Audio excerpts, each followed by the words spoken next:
So let's go ahead and start. Maybe just to get our brains cooking or brains revved up. Anyone want to comment on this picture you see behind the writing here? This is. Does anyone know who this picture is? Just to kind of see where we are all at with familiarity of this icon. Who are we looking at here in the back?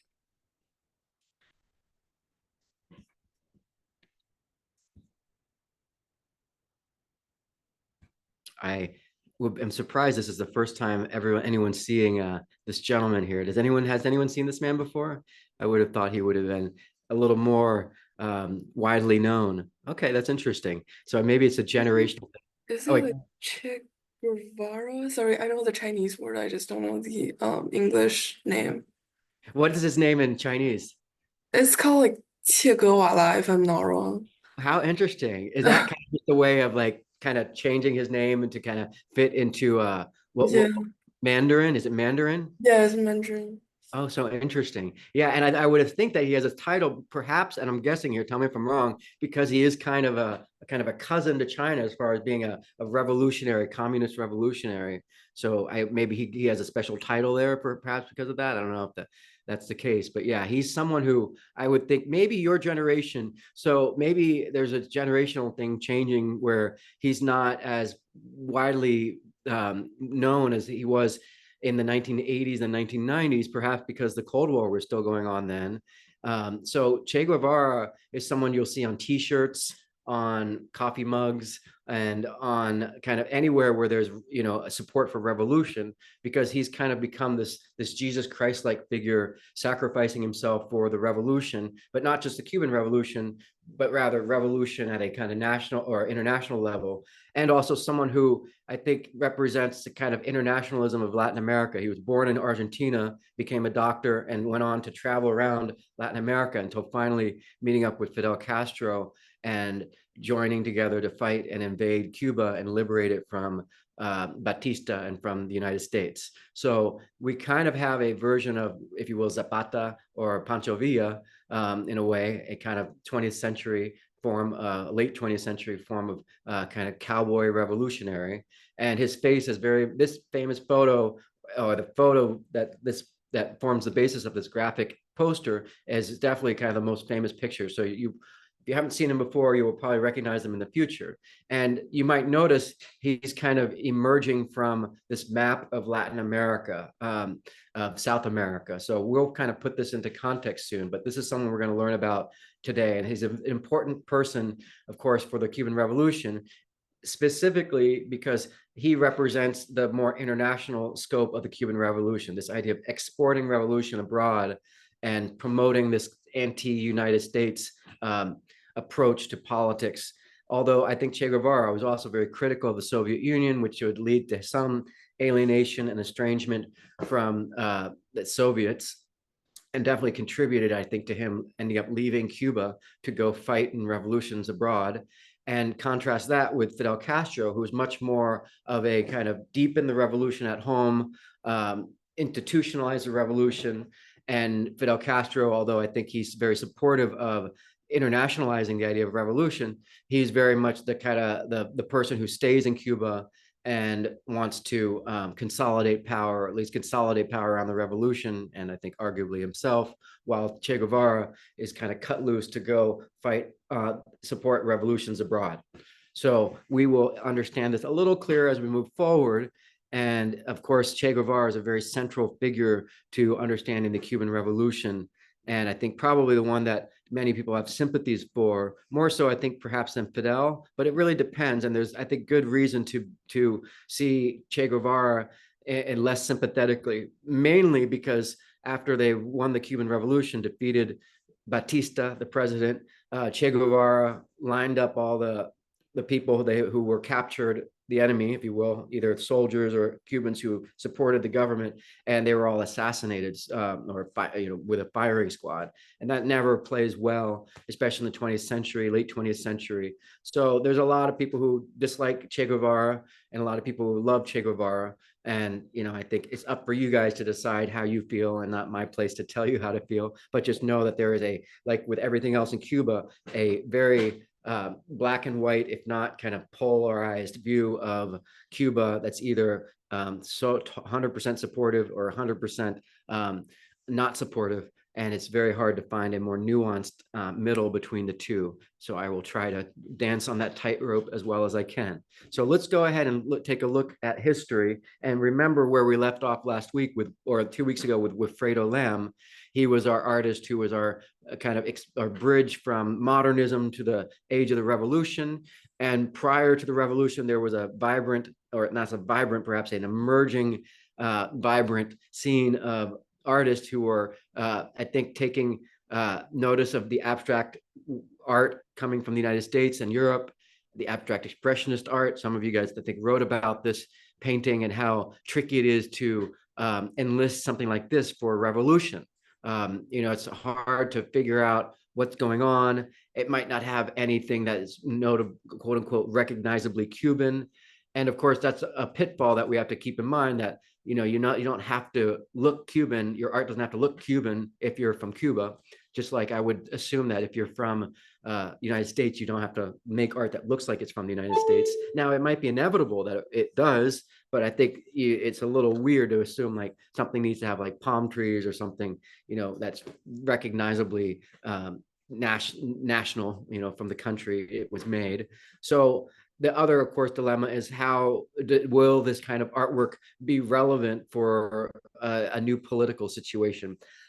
And as we've already discussed, and that's kind of why I had you guys think about it, it's not such an easy form of art to enlist for propaganda, because the whole point of propaganda is clarity of message.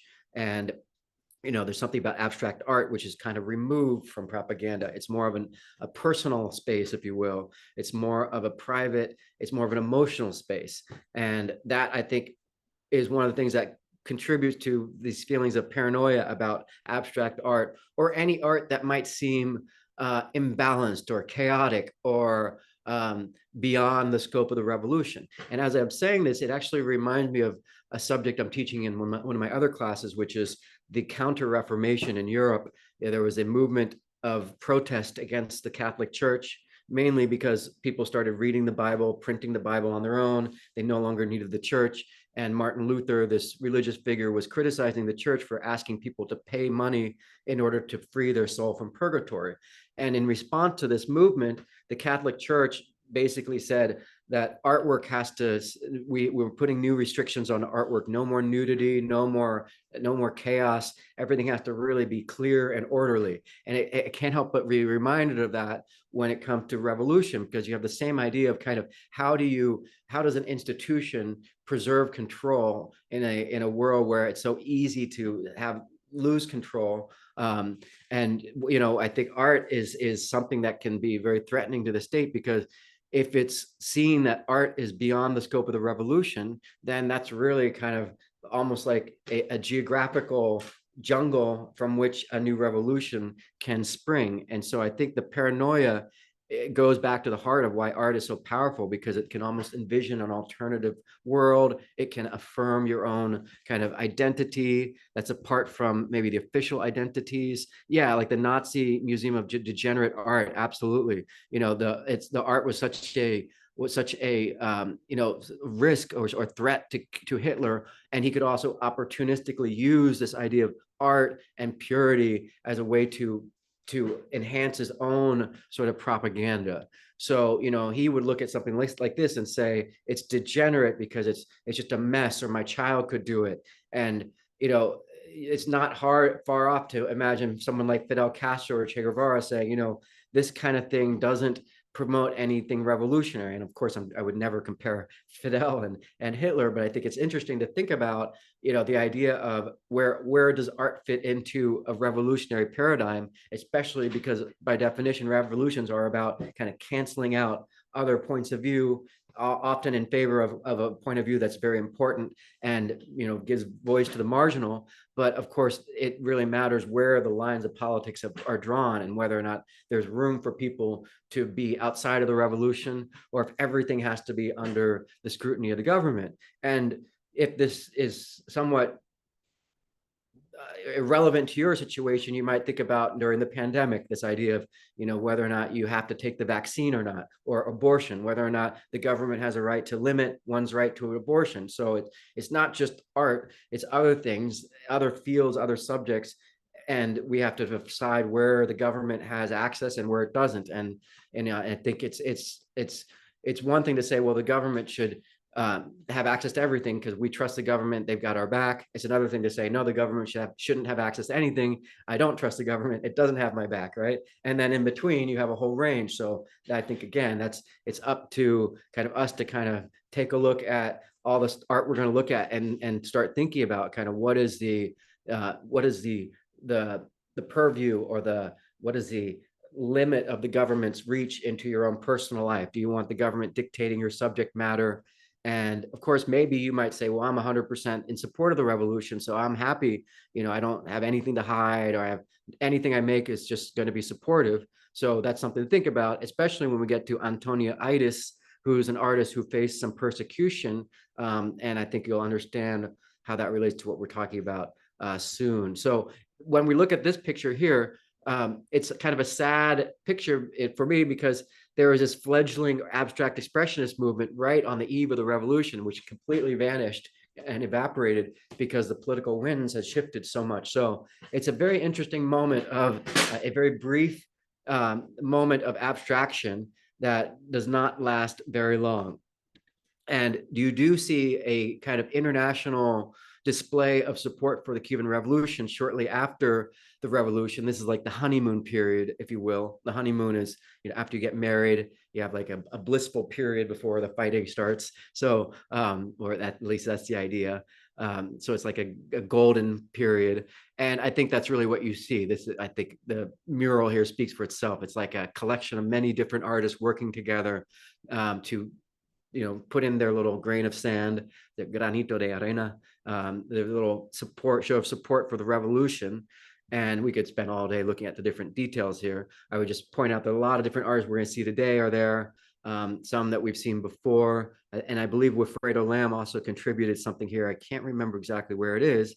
And this is certainly a nice follow-up, perhaps, to the Mexican Revolution. This is a mural in support of politics and support of revolution, but it's not a work of art necessarily made by Cuban artists so much as like a bunch of international artists showing their support for Cuba. So I think this is an important display of art and politics and revolution, but definitely not a kind of lasting, sustainable kind of model template for art in Cuba.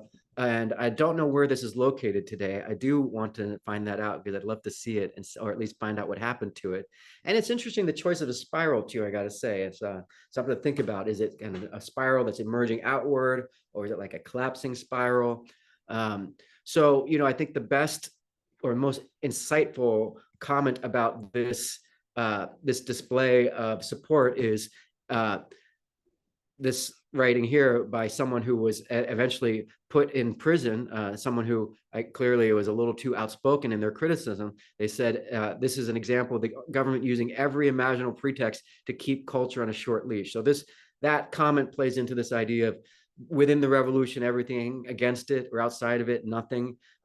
Just basically everything. Where is the line between the government and the private life? And I think you could say this is a display of support for the Cuban Revolution, but in a more cynical way, you could also say this is the revolution starting to consolidate power and realize that culture is a key element of politics. So you could say that politics is downstream from culture, which is to say that politics doesn't produce culture, culture produces politics. So that's why art is so often so threatening, because I think the politicians realize that artists are up on top of the mountain, whereas politicians are down in the valley, right? So things flow down from the mountain. So art is kind of heaven, is like access to heaven, if you will, or metaphorical heaven. You have kind of divinity backing you up. So it can be very scary if you're in politics or like Hitler, and you've got these artists who are all, using whatever artwork, or worse still, satire. I mean, the real danger to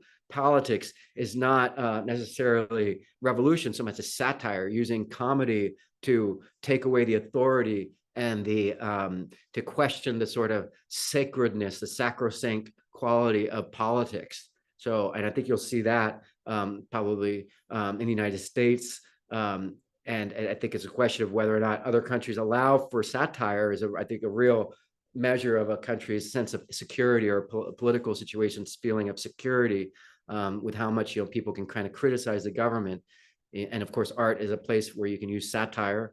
So here we've got some interesting examples of art from the 1960s, where, remember, these aren't artists who are born after the revolution. So these are artists who already have skills with art, have already lived in Cuba, and now start making art in support of the revolution. And I think you can appreciate the Andy Warhol influence here on, Oye America. We'll see this one a little later. So we will see some interesting moments where Cuban artists are trying to, I think, be in step with the greater currents in the art world, things like pop art. But of course, in this case, it's not the same as Andy Warhol.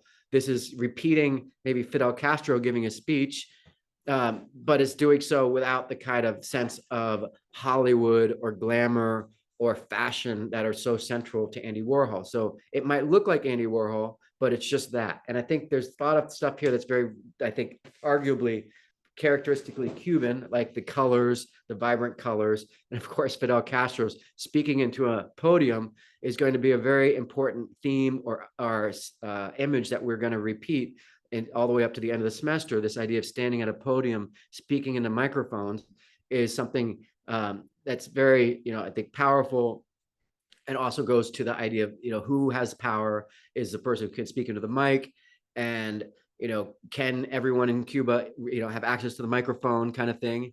And so we'll see some more examples in a moment of how there's still, I think, a lot of influence on Cuba from other places in the world in the 1960s. But as time moves forward, there is an internal kind of momentum developing in Cuba. And I think a lot of artists will try to make art that doesn't resemble anything from the United States or elsewhere, in favor of a kind of authentically Cuban, homegrown kind of approach to art. So keep in mind the Cuban Revolution. This is a political upheaval, partly against the status quo in Cuba, but of course against the United States, because the United States is the status quo in Cuba. Remember, the Platt Amendment and the Spanish-American War meant that the United States basically annexed Cuba, and Cuba was might as well be the 51st state without all the benefits of being a state. So the United States owns a lot of the land in Cuba, a lot of the cattle ranches, most of the mines, very similar to the situation in Mexico, not identical, but similar to Mexico in 1910 when the Mexican Revolution took place. The big difference, of course, is Mexico goes right up against the United States southern border, whereas Cuba has 90 miles of water separating our country from theirs. So Mexico, likewise, benefited from the good neighbor policy, and really was untouched by it really, we haven't looked at Mexico, of course, in this class, but we do know that the Mexican Revolution led to a change in policy, and that led to a kind of peace with the United States. And in Cuba, the United States, like I said earlier, we kind of take this hands-off approach, let Cuba kind of just be our destination for tourists. We have puppet governments who support us, and this ends up backfiring because the Cold War. And the Cold War is what we'll really be talking about for the first half of the class today, and then we'll be looking at poster art for the second half of the class. And of course, the post-Cold War era starts in the 1990s, and that, of course, will be an era we look at too, because this class goes right up to the present day with Cuba. So what was the Cold War? Well, the word Cold War is a very interesting place to start, because the idea of a war is hot, right? A war is hot emotions, big explosions, lots of fire and destruction. And a Cold War is basically a war that's kind of clandestine. It's done without perhaps all of the fanfare and without even maybe declaring war. So it's a kind of era of war, fought perhaps through proxy governments, using spy agencies, using the threat of maybe nuclear annihilation as a deterrent. There are all these sort of there's a kind of background noise of war and aggression, and at the foreground is kind of the facade of peace and of goodwill. And it's a political game of influencing the destiny of other countries principally by the Soviet Union and the United States. And you have to understand this in terms of the end of the British Empire. And probably many of you are from countries, and including the United States was a British colony. And so in many ways, between World War I, it's definitely after World War II, that's the end of the age of colonization, or at least the end of the official age of colonization, when the United States basically told England and other European powers, you have to get rid of your colonies, or else we're not going to be able to, quote unquote, be an example for the free world to follow, because the rest of the world's going to say, "What? Hold on, you still have all these colonies. Who are you to lecture us?" And of course, the irony is that the Soviet Union will have, of course, a bunch of quote unquote colonies after World War II by occupying the eastern part of Europe. And you could argue that the United States likewise has its own hypocrisy with segregation, and also of our sort of imperialist ambitions on other of our nations, Latin American nations. So I think you really have to understand that after World War II, the United States is definitely the most powerful country because we're relatively unscathed by the effects of war. And many of the other countries are devastated by war, Manchuria and China, Japan, Europe, North Africa. And so the United States is kind of there to help rebuild under our control. So we substitute the British Empire, and we kind of have become the new empire of the world, along with perhaps the Soviet Union, depending on, as we'll see, its own imperialistic ambitions in Asia. So you have this two kind of superpowers at odds with each other because of these two conflicting systems of government, and also, of course, because of this desire to exert control over these former British colonies. On top of that, you have to understand that the United States has to set an example. And people like John F. Kennedy understand this. I think Roosevelt, who was the president there in the middle, they understood that if we're going to create a League of Nations or have some kind of United Nations, the United States has to be really careful about souring our relationship to other countries by sending in the military to basically topple governments and set up our own puppet government. Because what happens is other countries start distrusting you. And so after World War II, the United States takes a very different approach to diplomacy. And basically, instead of sending in the military like we did in Haiti, in Cuba many times, now we're going to use the CIA and other government agencies to either foster revolution, and usually, of course, pro-United States revolutions, or to just exert control in other countries in a more clandestine way, because we don't want people around the world to go to the United Nations and say, look, here's evidence of the United States using its military to push other countries around. And the reason why they might say that is because the outcome of World War II and the Nuremberg trials against the Nazis was basically this: any country that invades another country is violating international law. And so that's true with Putin invading Ukraine, or and I think you could say the same thing about the United States invading Iraq.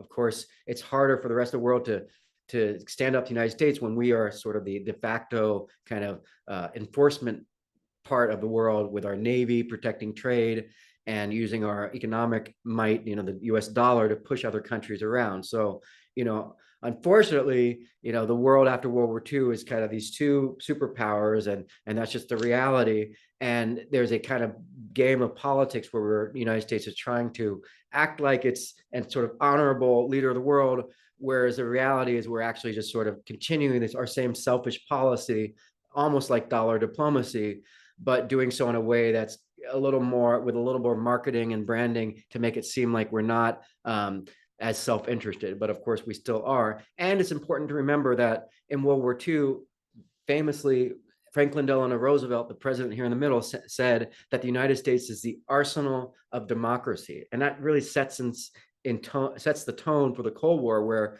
the United States is the country that produces the weapons that we send to people fighting revolution against communism around the world. So that's kind of the modus operandi, or the mantra of the United States after World War II. We sell weapons to help people topple communist governments and prevent people, this world from the domino effect of different governments becoming communist and, leaving behind capitalism. So the world after World War II is basically United States, Soviet Union, and I think England begins its slow demise as it decolonizes. And of course, this is the British Empire at its peak glory. And you notice where, or at least that this is wait, which is this? I think, yeah, this is a British Empire at one of its peak moments. Of course, over time it shrinks and then shrinks to the point where it's really a shade, nothing like it was, at the peak moment when they say the sun never set on the British Empire. And so that's really key because these former colonies, or many of these countries, in Africa and Asia, Middle East, and to a degree in Latin America, will sort of face this question of where their destiny lies. Are they going to be more left wing or right wing, pro United States or pro Soviet Union? And of course, here's the Soviet Union, and look at what a breathtakingly large landmass. And of course, this is at the peak imperialistic kind of power of the Soviet Union. Of course, this is the communist part of the world. So this is not just the Soviet Union. This is also China there. But this is the kind of communist threat to the West. So, and when China and the Soviet Union ally, that, forms a bigger counterbalance to the United States. And that, I think, really kind of conveys the paranoia the United States felt about, this emerging threat to capitalism. But the reality, when you compare the Soviet Union to the United States, at its peak economic output, the Soviet Union was basically equal to California, as you can see here with the net worth of each of California versus Soviet Union. But the thing to remember is it only takes one nuclear weapon to equal both sides out. So it's really, I think, it's not the economic threat so much as the political threat, even the military threat of nuclear annihilation, mutually assured annihilation. So you really have to remember the specter of the mushroom cloud and the deterrent aspects of atomic war are so fundamental to understanding the paranoia people feel during this period, and also as a kind of the hedge, a balance against people wanting to have a World War III. It's much better for everyone to have smaller little fires rather than a big giant explosion like you see here. I think I Googled this and found a mushroom cloud. I don't know how I ended up with the one that has a cartoon face on it. But I think it's a funny picture because it almost captures like the nihilism of nuclear weaponry. You should all watch the movie Dr. Strangelove if you've never seen Dr. Strangelove. Somehow I made it to the end of college without seeing Dr. Strangelove, and then I watched it and I was like, how did I not see this? And it's a wonderful movie, a satirical movie about the Cold War, and by Stanley Kubrick, this famous director. And it's a must watch, and I think you'll all love it. It's a great example of satire and film. It's all black and white, but it's very watchable, and I highly recommend it. And so here you have these are of course the countries that are communist, and the orange countries are the ones that are possibly leaning communist. So this is a map that kind of shows you the political reality after World War II. So if you want to basically exert your will, if you're the Soviet Union and you want to make countries go communist, these orange countries would be the places to go. If you're the United States and you want to push some Democrat or push some capitalist or pro the United States, you want to aim for these countries if you want to eliminate the threat. So otherwise, though, you notice there aren't many countries in Latin America, if not, there aren't any at all, except Cuba, that show any real signs of leaning or going communist. So that might be a really important thing to remember when we look at Che Guevara, because as you can see from this map, it's really in Africa and the Middle East and in Asia where there's countries that are very likely to fall into the communist kind of domain of the world. So it's not Latin America, with the exception of Cuba. So just keep that in mind, and that will be relevant when we look at Che Guevara. And of course, here is Che Guevara. So, this I think captures some of the romance around Che Guevara. He's a very handsome guy, almost looks like Hugh Jackman from Wolverine to me, even with the cigar, maybe without the healing factor, but very kind of charismatic, debonair even. And, got this sort of revolutionary beard, and I think sets the template, creates the new template for, being a revolutionary in Latin America in the 20th century. And I think the cigar is absolutely kind of a wonderful little Cuban addition to his aura, to his image. And what a transformation from his college years as a doctor.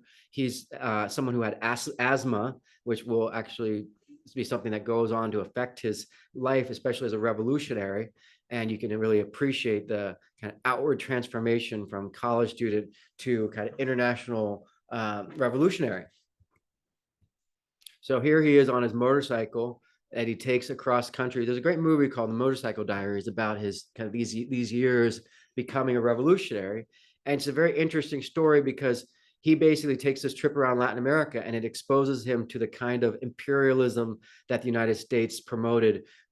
Anything from like how we exploit workers at the Chuquicamata, I think that's the name, Chuquicamata mine in, I think, Peru or Chile. There's a famous Pablo, in fact, I highly recommend reading any poetry by Pablo Neruda about, politics or anything. It's very accessible. And likewise, he's another person who was very critical of the United States and our imperialist kind of ambitions in Latin America, basically extracting resources and not contributing anything. And you could see this idea of our America. Yeah, so Jose Marti, I think, is very much in the same vein as Che Guevara, someone who believes in revolution, in kind of the internationalization of revolution.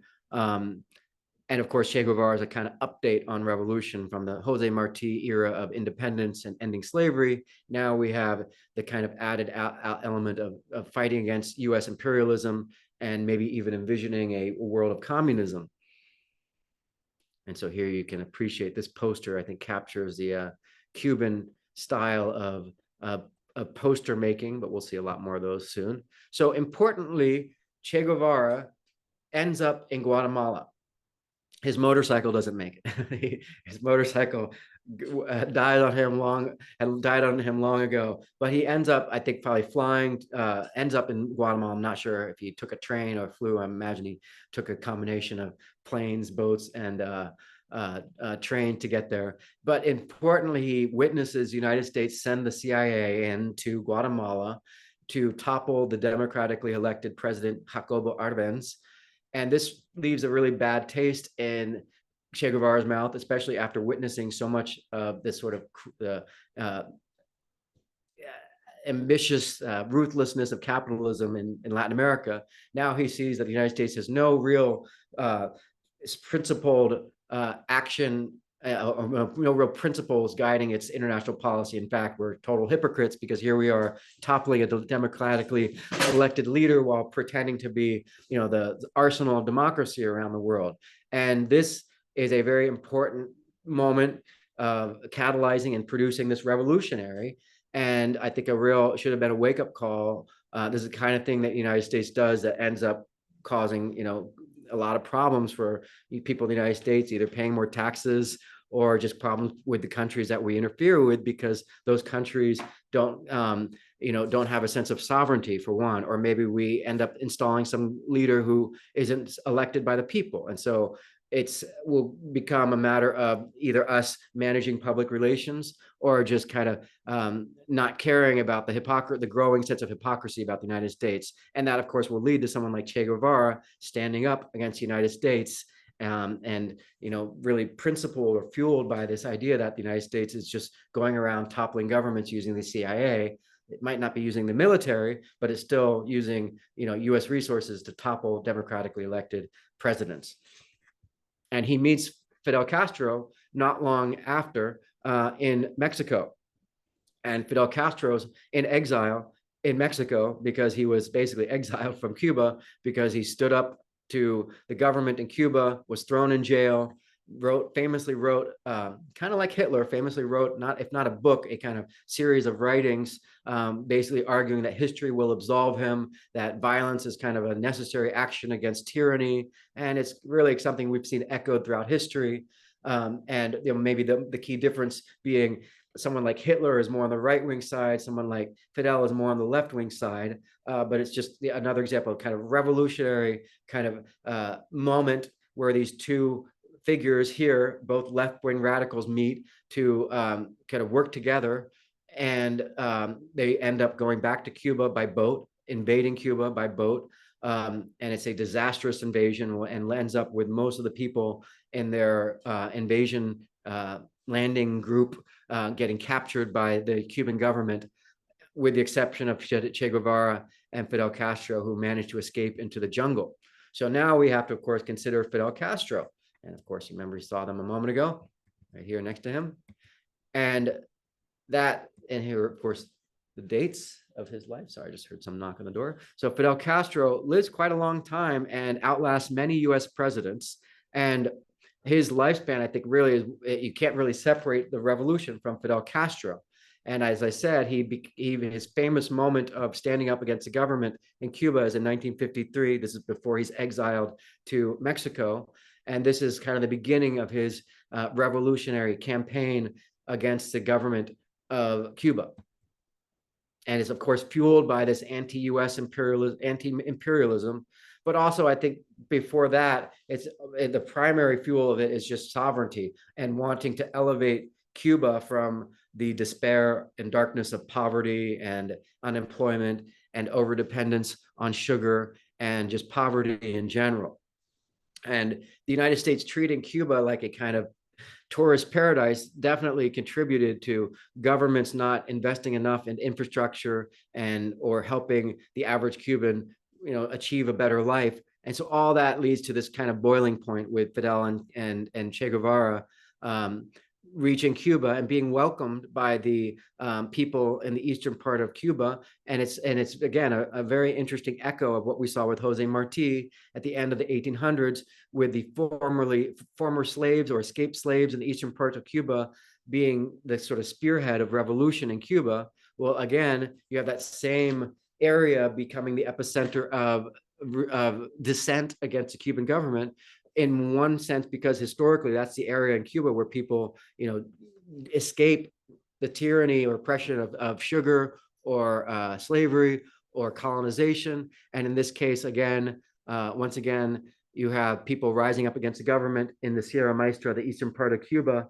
And probably in the future, if there's any movement against the government in Cuba, it will originate in the eastern part of Cuba, in Santiago. And again, another echo of what we saw in the War for Independence with Jose Marti. So here we are, 100 years, not 100 years later, about 60 years later. Once again, Cuba's fighting for its independence. There's the boat they arrive on, and there they are arriving. I'm not sure if one of them is Fidel or Che, but probably you want to be one of the first ones to arrive. So they arrive in Cuba. And like I said, it was a disastrous arrival. Most of the people on board were captured or imprisoned or, were executed. And one American journalist from Life magazine or Time magazine, I can't remember which, who would go on to write a book called Castro's Cuba, Cuba's Fidel, and basically is enmeshed in this group of revolutionaries in the jungle, and uses his photography to both tell the story as a journalist of this revolution, but also I think it contributes to this romantic view of Fidel Castro as this kind of populist left-wing leader who's fighting on behalf of the average Cuban. And so it's another fascinating example of the United States taking a lot of interest in a revolution and a romantic interest in it, because perhaps we see it as a kind of cousin of the United States taking up arms against England and for revolution, or just because the United States loves novelty and we just love consuming news items from around the world. But it does seem to be an eerie parallel to our fascination with the Mexican Revolution. Of course, it's one thing for people in the United States to support Ukraine. It's another thing for the government of the United States to have some kind of certain relationship with the government of Ukraine. So just keep in mind, there's the populist part of the United States, and then there's a reality of whatever political parties in control and the government. And here is a case where these pictures do transmit a kind of revolutionary, if not romantic, quality about the revolution in Cuba. I mean, what do you get when you look at these pictures? Fidel, I mean, I think you maybe see violence, but I think perhaps you might see that violence is like, like a cowboy, or a guerrilla, or someone who's take control of their own destiny. The idea of a Second Amendment in the United States, the right to bear arms, goes back to John Locke, and the idea of arming the populace as a way to stand up against tyranny. So there is a streak in the United States where guns are equated with, or synonymous with, standing up against tyranny. So I think that is perhaps one place of appreciation by a lot of United people in the United States. They seeing these Cubans take up arms against tyranny. Of course, the irony is our government is supporting the tyranny of Fulgencio Batista, who was the dictator in the 1950s. Now, he does have a period where he was president prior to this period, where he has, as according to many scholars, did achieve some good things for Cuba. But in the end, I think he pocketed all the money, and it was still sort of, I think, someone who didn't do enough to benefit Cuba. And when he came back to power, did even less. And this is a kind of typical, I think, scene you would see from Cuba. Sadly, this is not in focus, but I think you can appreciate how rustic and impoverished the average Cuban was. Not unlike, I'm sorry I don't have a picture, but I think we saw a picture from the 1930s, a painting of the Happy Campesino, if I remember. That's what this reminds me of. I'm sorry I don't have the slide here. But this is, I think, exactly the kind of situation that made Cubans so supportive of Fidel Castro and Che Guevara. I mean, just look at the poverty. It looks like this place will be blown away with just, one gust of wind. So Fidel Castro and Che Guevara, who you can see here, get a lot of popular support from the average Cuban. And this popular support grows into a tsunami of support, and eventually crashes in on Havana, and the Cuban Revolution will be a big success, particularly because they're able to thwart the efforts by Batista to send troops east using the railroads. So ironically, the railroads, which were used to take control and maybe enhance the production of sugar, those become the way for Che Guevara to topple the government, because he captures the train that is carrying all the troops to take the troops east to fight against the revolutionaries. And this, I think, takes place in Santa Clara, and that's a major victory for Che Guevara.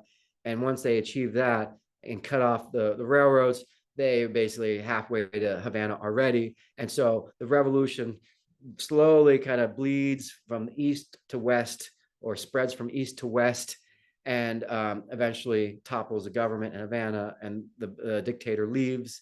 And all of these pictures were published in Life magazine, not Time magazine, I can't remember which, and are really, imagine, seeing pictures like these. This might be something you might see from Ukraine today.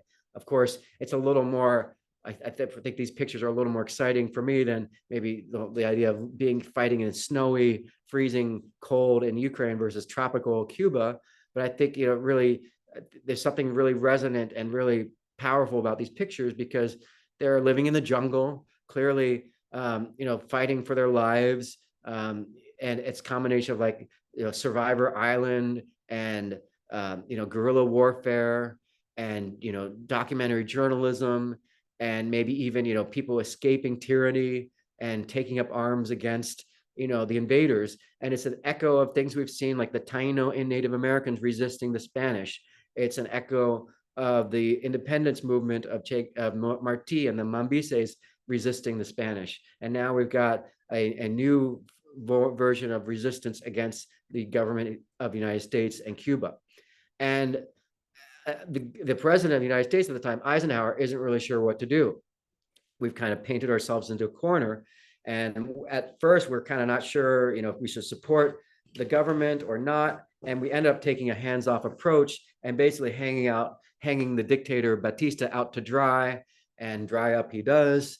And the United States basically pretend to be supportive of Fidel Castro, while we trying to kind of assess the situation, hoping that Fidel Castro doesn't go communist, because now suddenly all of our worst nightmares have come true. I mean, that in quotes, because it's not speaking on behalf of all of us, but the United States government, that Cuba is going to might become communist. And if that takes place, then you really have a problem, because that could lead to other communist countries going communist, and that might upset our control over the Panama Canal, and of course control over the Western Hemisphere, and of course it upsets the bigger dilemma of the Cold War. And so you can really see how Cuba becoming communist, or the revolution period, becomes a real, if not an existential threat, a very close threat to the United States, especially since we're so accustomed to being protected by these two oceans that separate us from the rest of the world, like a moat. Now we've suddenly got the equivalent of kind of an army laying siege, or a danger to us only 90 miles away. And of course, that danger is only enhanced by the possibility that that one day maybe the Soviet Union allies with Cuba and will share nuclear weapons with Cuba. And of course, that all will come to be the case with the Cuban Missile Crisis in a few years from this point. So here's Fidel Castro, probably posing for the camera, looking all intellectual.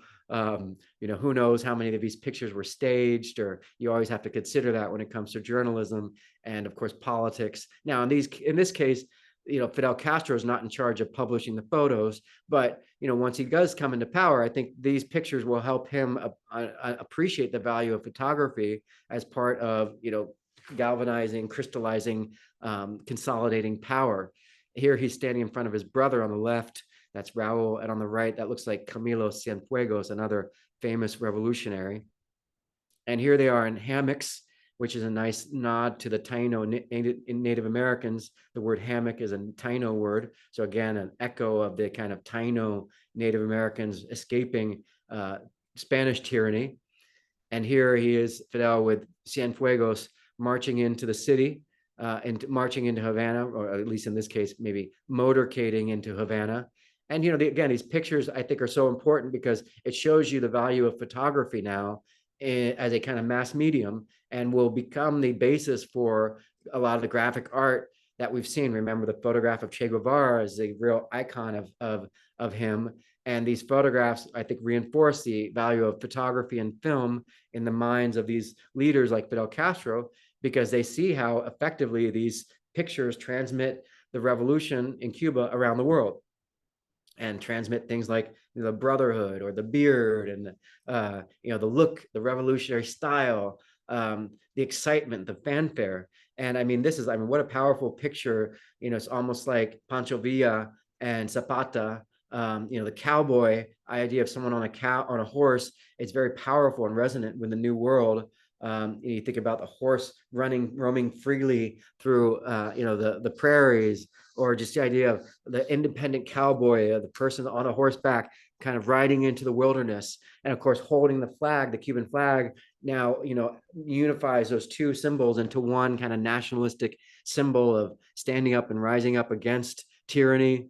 And of course here, raising your fist and raising your weapons. I think we'll see this fist throughout the later part of the 20th century as a symbol of Black power, as a symbol of standing up against tyranny. And even this exact picture will be referenced many times over and over by the Cuban government. So these photographs are very powerful, both in transmitting the Cuban Revolution to the United States and around the world, but also in reinforcing Fidel's understanding of the power of media and culture and photographs for framing the discussion, for framing the debate, for reinforcing his power. So we've really gone so far away from this moment where the United States is very kind of close to Cuba, treats Cuba like a little child, and now that child has grown up, taken up arms, and basically cast her out of the island.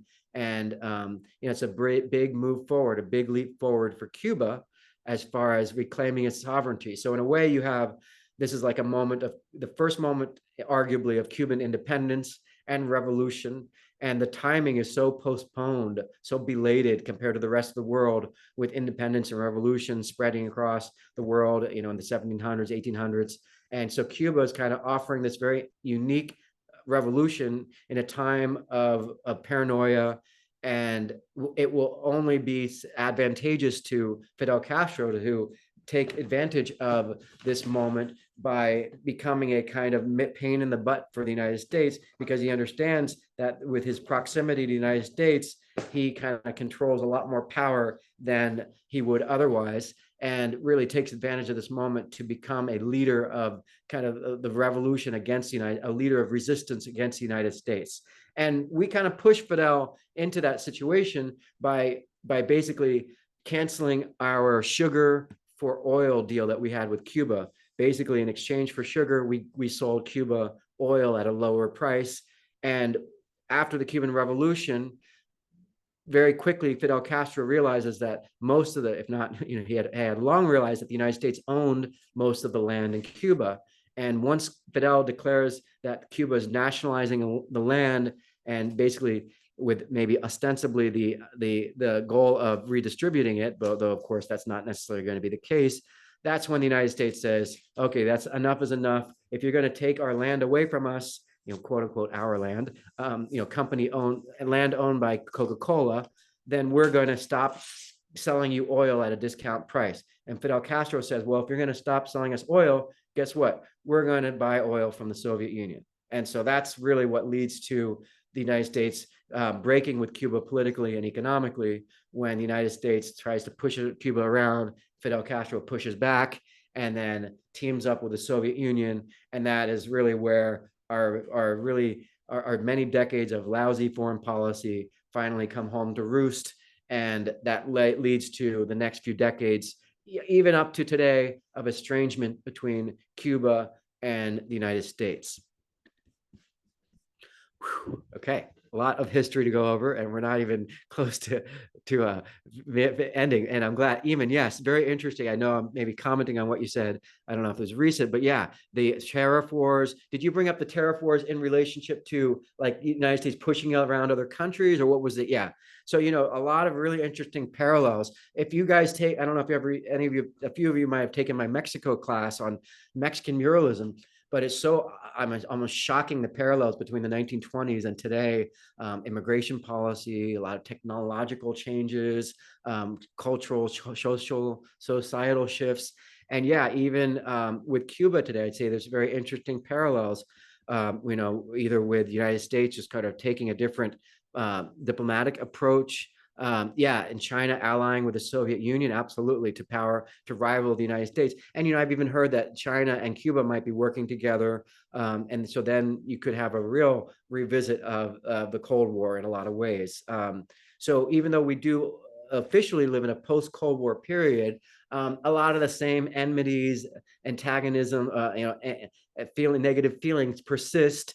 And a lot of it is because of the resentment about perhaps the United States, the US dollar. So maybe not to get too far off on a tangent, but many of you, I think, have felt the pangs of inflation. And, when we invade countries like Iraq, and we throw billions, if not trillions of dollars at producing weapons, that's money that's not spent on other things. That's money that perhaps we just pay back by printing money, and so we get a lot of inflation, and there are a lot of problems because the United States is still, I think, in a Cold War mindset, and the world is very rapidly changing. And I think a lot of countries really resent the fact that maybe currency is in US dollars, right? When we're just printing more money, or perhaps countries resent the fact the United States continues to push other countries around while pretending to, have their best interests in mind. And of course, places like Africa today are subject to this sort of new neo-imperialism by Europe, by China, by even maybe by the United States. And so there is a kind of war clamoring for controlling the destinies of other countries today that does seem to parallel a lot of this Cold War mindset. So that's great that you point that out, Eamon. And yeah, tariffs, another thing, like, sugar for oil, the tariff war it does eerily resemble this kind of idea of using economic might to influence other countries. And of course, you have to understand this is all related to a bigger kind of background issue, which is globalization and its discontents. Kind of globalization is both an economic thing, but also a political thing. And it's one thing to economically globalize, where you're taking advantage of cheap labor or lower cost produce things in other countries. Another thing to relinquish your political sovereignty to maybe some central government. I think nationalism and globalization don't necessarily, you have to find a balance between the internal sort of problems of a country and your sort of obligations to the international community, right? And so there's a kind of, we're in another phase of globalization where some of you might say, well, I feel more like a citizen of the world than a citizen of my country, right? Some of you might say, well, I am officially a US citizen, but my heart is on behalf, I care more about being a citizen of the world, kind of thing, right? And that, I think, is wonderful and part of the kind of benefits of globalization. But at the same time, legally, you're still, of course, a citizen of one country. And so we're kind of in an era where globalization and nationalism are trying to find some sense of balance. And I think you have to think about economically, spiritually, culturally. I mean, cultural globalization is another interesting thing, right? You go on Instagram and it's almost like people are all trying to fit into this international new template for beauty, male, female, neither, and a lot of different cultural things are kind of are shifting because of the globalization of culture, right? So that's very interesting, and we live in a lot of a time of transformation. And so here Fidel Castro is in Havana, at the peak moment of glory, winning the revolution. Of course, it's one thing to win the revolution, another thing to create lasting peace and prosperity. And when I see this photograph, it's amazing because you won't even see this kind of advertisements in Cuba for a while, for many years after this period, because the United States completely vanishes and the kind of capitalist print on Cuba evaporates. But what a powerful image to see his tank rolling through a city, kind of like seeing a cowboy on horseback, very almost similar to the kind of the power of photography and revolution in Mexico. And what a world apart, this is 1920 to 1959. It almost feels like the world has gone from like a medieval world here to a kind of super modern world here.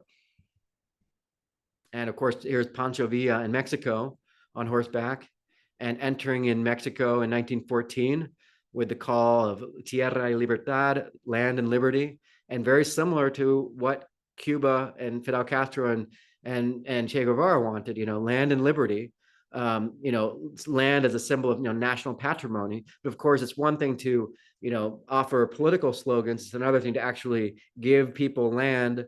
And sadly, I think one strike, I think, against the Cuban government is, instead of giving farmers land to work on, you kind of create this feudal system where the government controls all the land. And unfortunately, I mean, I'm all for communism or capitalism, depending on how it, as long as it plays out for the betterment of everyone.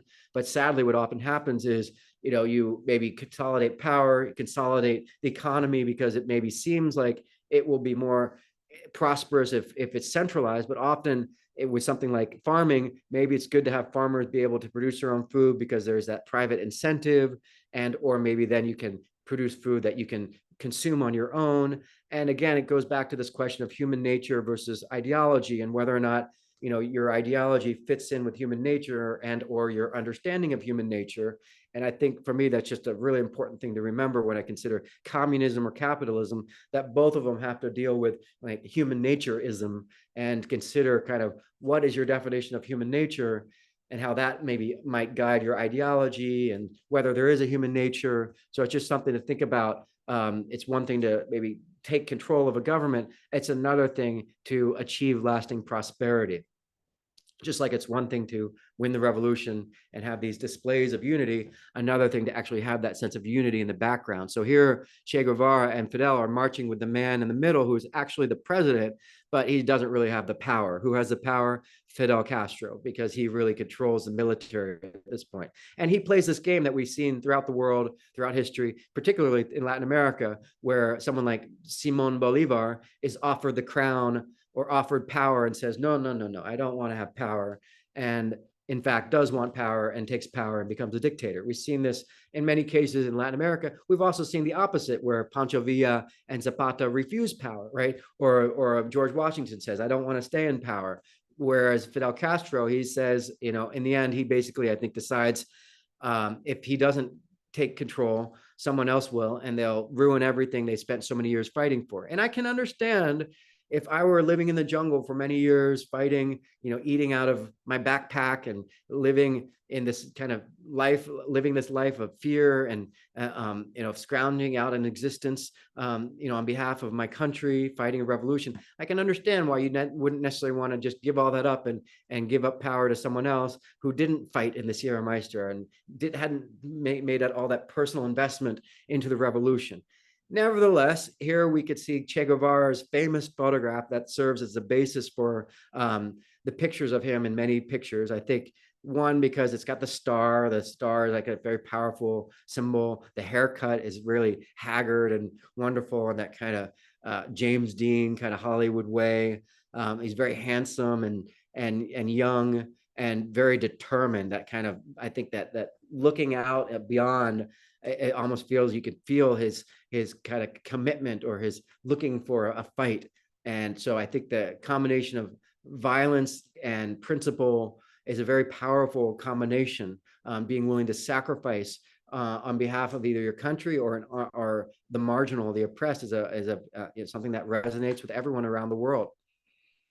The heroic guerrilla, guerrillero heroico.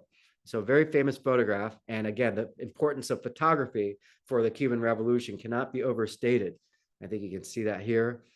You're very much like a Jesus Christ-like figure. So if you could photograph Jesus, imagine, I think a photograph of Jesus, I think you wouldn't necessarily see this kind of angry determination. You would see someone who makes you feel like at peace, or maybe a sense of tranquility. And this is kind of, or maybe another way of looking at Jesus might be the angry Jesus who's passing your judgment, or judging your soul before you go to heaven or hell, kind of thing. So this, I think, captures Che Guevara as very much determined revolutionary, looking abroad, looking beyond his own interests. And of course, this goes back to human nature and Che Guevara's own efforts to envision what he calls a new man. And that is his term, not mine. And the idea here is an acknowledgement that there's two sides of revolution. There's the tip of the spear, and then there's the aftermath, where you have to consolidate power and transform human nature so that people are more compatible with socialism. And again, that goes back to human nature and ideology. And I think you really have to come up with some working definition of human nature for your ideology to work. Because if you don't take into account human nature, or have some understanding of the spectrum of human nature from selfish to totally unselfish, I think you'll end up kind of, maybe being too ideal, maybe too naive even, right? So the extreme of idealism is naivete, right? Being almost oblivious, but the extreme of conservatism or realism is being kind of stubborn and kind of closed-minded and like completely inflexible, right? So there's always extreme versions of, of even, maybe things that you aspire to be, right? So someone like Che Guevara, I think the extreme version of this would be, if you live by the sword, you die by the sword. If you commit to violence as a means of political change, you yourself will probably be subject to violence and will be assassinated. And of course, that is often the case, as we saw with Pancho Villa and Zapata. Somehow Fidel Castro manages to sidestep that principle. Very interesting, right? He must have had a guardian angel. Or maybe, who knows, maybe Fidel Castro was working for the CIA the whole time. Probably something like that. So very interestingly, Che Guevara wants to export revolution around the world and will end up dying in this effort, whereas Fidel Castro will really stay in Cuba and want to kind of master the sort of Cuban socialist experiment and make it, a permanent part of Cuba's political reality. So the new man is something that Che Guevara writes not long after the revolution, and writes this while he's in Africa, kind of envisioning this sort of transformation that takes place as a kind of precursor or part of becoming more in stride with a socialist mindset. And you think about, socialism's all about, community and brotherhood or sisterhood or humanhood, and not being selfish and capitalistic and just wanting to make money for your own personal benefit. And, if you see here in the quote, it says, two moments in the emergence of socialist struggle. On one front, the guerrillas serve as a vanguard for a journey from alienation and subjugation to liberation. And that's, of course, the revolution. A second and more important moment takes place with the awakening of the still sleeping mass, right? So how do you awaken people to become more socialist? And that, of course, is where art might become important, or perhaps maybe, culture.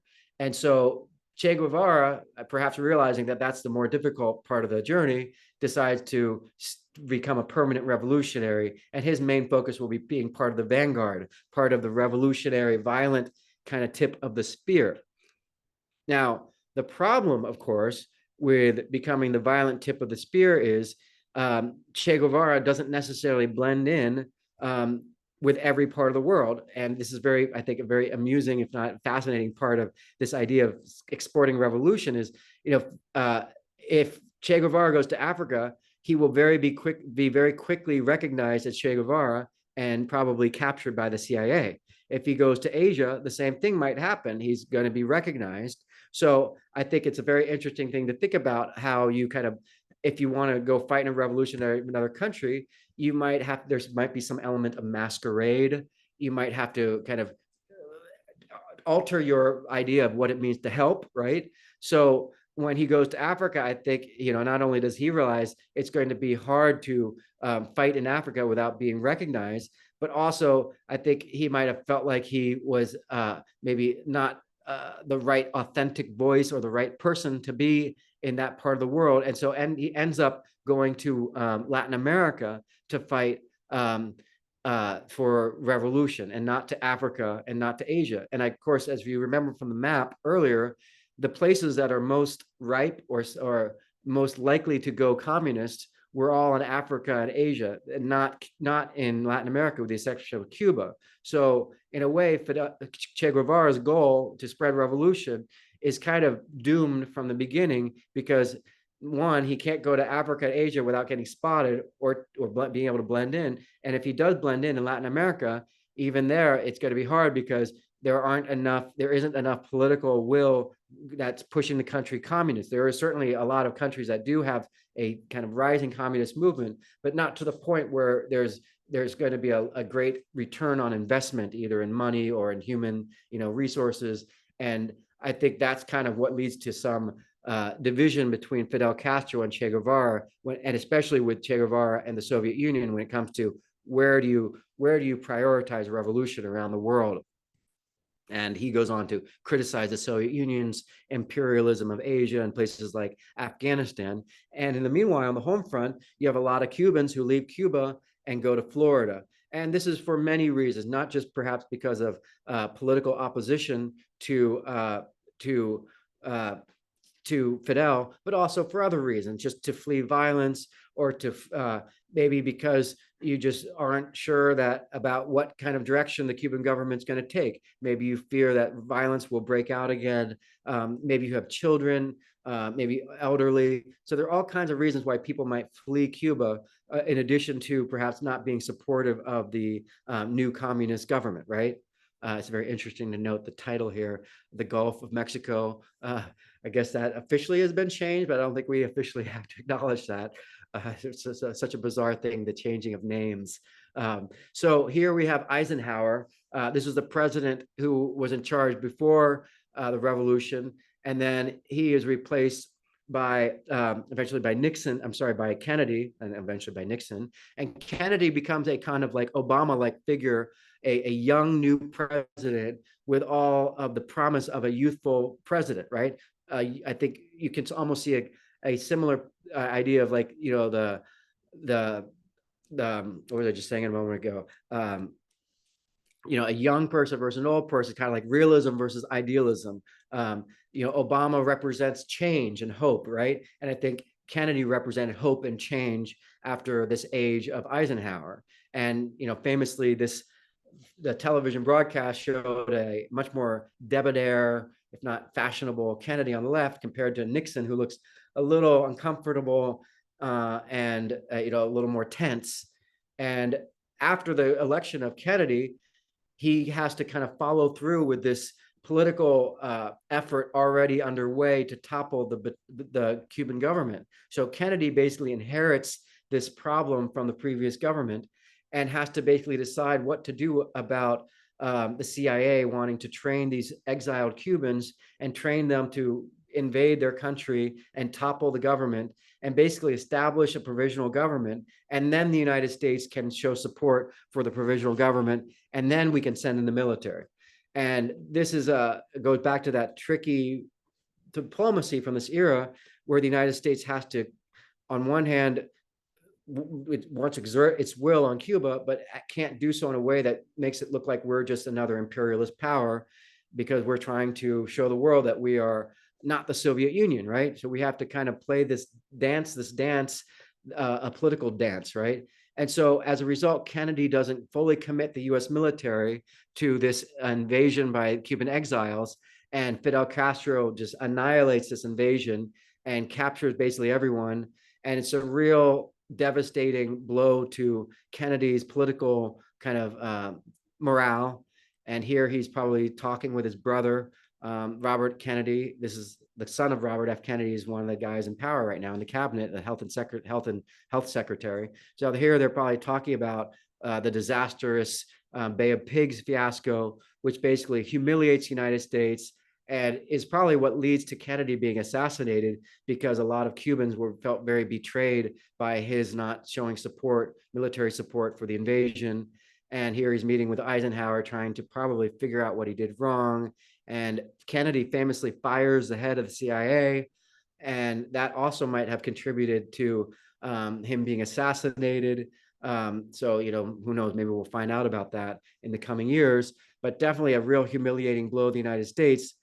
And of course, all this is taking place while the United States is undergoing so many transformations. I don't want to spend too much time on this, just so we can get ahead to the Cuban poster art. But this is a really important kind of parallel, again, to what's going on in Cuba. Internal changes in Cuba, internal changes in the United States, reckoning with the stain of segregation, and the civil rights movement is definitely a key part of this transformation going on in the United States. And this is so important. If the United States wants to be the quote leader of the world, we have to get our act together at home. And this is a very famous time of integrating schools. We've integrated the army at this point, and of course, the overall civil rights movement of kind of eliminating segregation. Of course, ending the stain of segregation is something we're still coping with.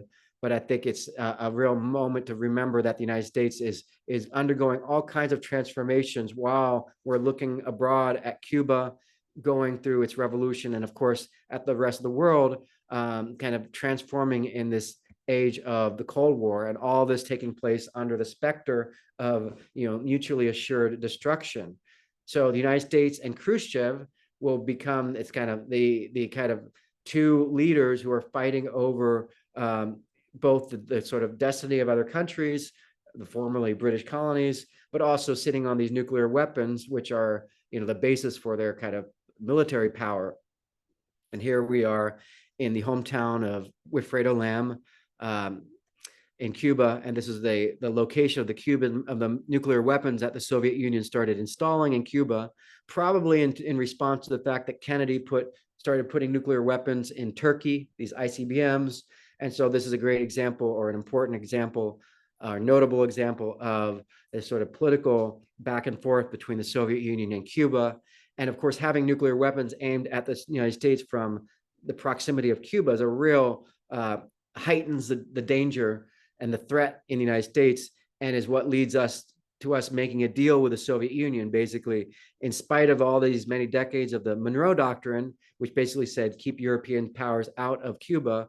Well, you could say that kind of does fit in with this, because basically we make a deal with the Soviet Union. We will stay out of Cuba, in exchange for giving Cuba its own, sovereignty. So basically, the United States agrees with the Soviet Union to stay out of Cuba. In exchange, the Soviet Union removes the missiles from the nuclear weapons from Cuba. And the real victim, or the real loser here, is Fidel Castro, because we make this deal with the Soviet Union without Fidel Castro being in the room. So it is kind of a humiliating defeat to Fidel Castro, and but also, I think, a moment of relief felt by the rest of the world, because now we've avoided World War III. So this is where we are at the eve of this is where the world is with the Cuban Revolution, the United States going through its own transformations, making a deal with the Soviet Union. This ends, and the United States, continues to deal with its own problems: assassination of Martin Luther King Jr., assassination of Robert F. Kennedy, that's the father of the famous Kennedy who's in office right now, and assassination of John F. Kennedy, right? So this is a real, big upheaval in the United States. And, on top of that, you've got nuclear weaponry and, of course, going to the moon. So real, a lot of exciting stuff and a lot of nightmarish stuff going on simultaneously.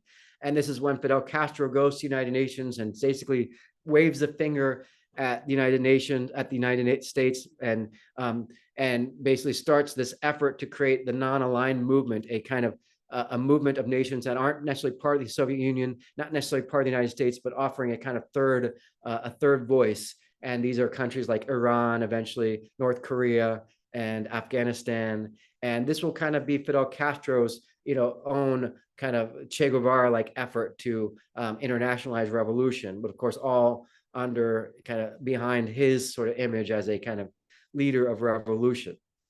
So importantly, Cuba goes from being kind of dependent on Spain to becoming dependent on the United States, and then becoming dependent on the Soviet Union economically, even though, of course, they offer a kind of political alternative to a degree. In the end, Cuba very much becomes a puppet of the Soviet Union.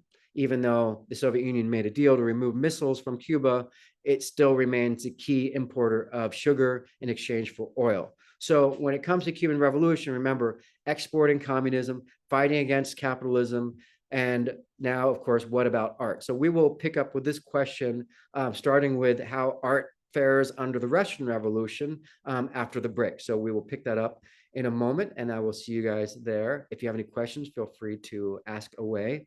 But for now, let's take about a 5 to 10 minute break.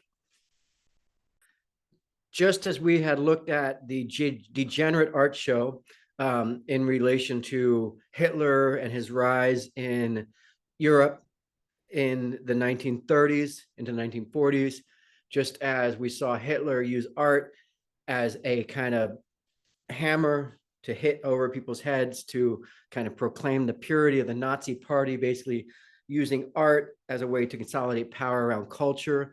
Likewise, in the Soviet Union, we're going to see kind of this understanding that art plays a really important role, and that politics is downstream from culture. And so just another example to kind of help us understand the dilemma facing the Cuban government after the revolution, which is how do we consolidate power around culture? How does culture fit into a kind of ideological framework?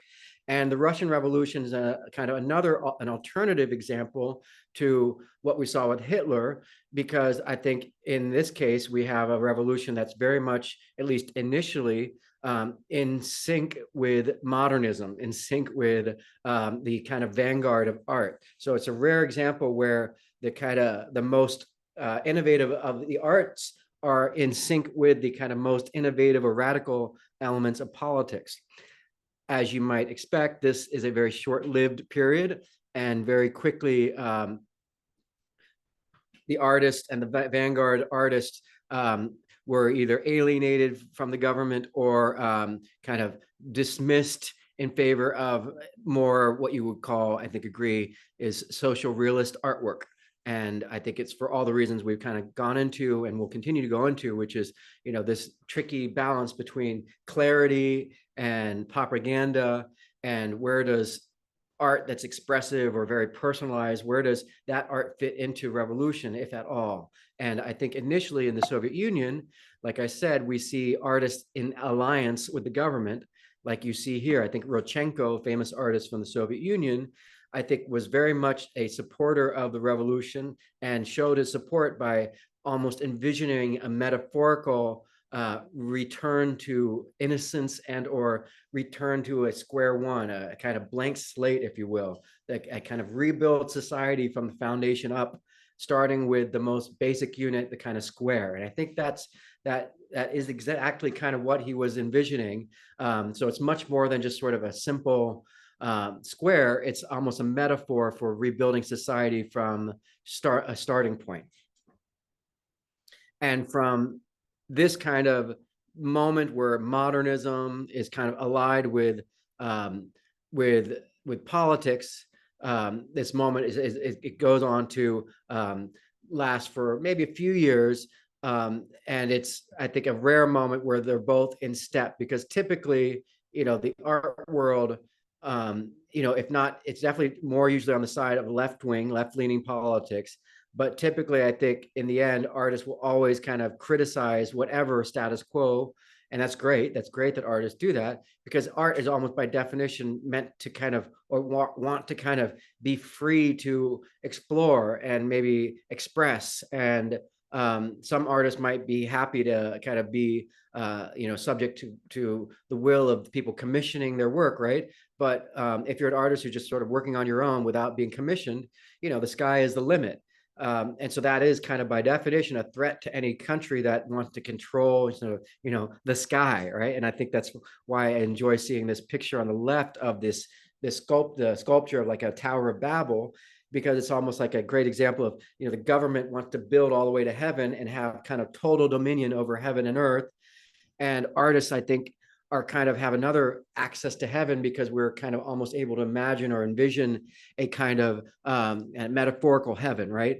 So all of these artists, I think, initially feel very much they're in step with the revolution, just like a lot of the generals after the Soviet Union. A lot of the generals who fought during World War II were initially heroes, and then as time marched on, many of them were quietly, secretly assassinated because they represented a threat to Stalin. Well, likewise, a lot of these artists will initially be on board with the program, and then as time marches on, the government sees culture as a threat, and will go from embracing kind of this more modernist, if not kind of avant-garde approach to art, even architecture, as you see here, in favor of what I think we'll see as more social realist art. So this mirrors the divide between Stalin and Trotsky, who was another revolutionary, maybe similar to the divide between Fidel Castro and Che Guevara, certainly a fair parallel.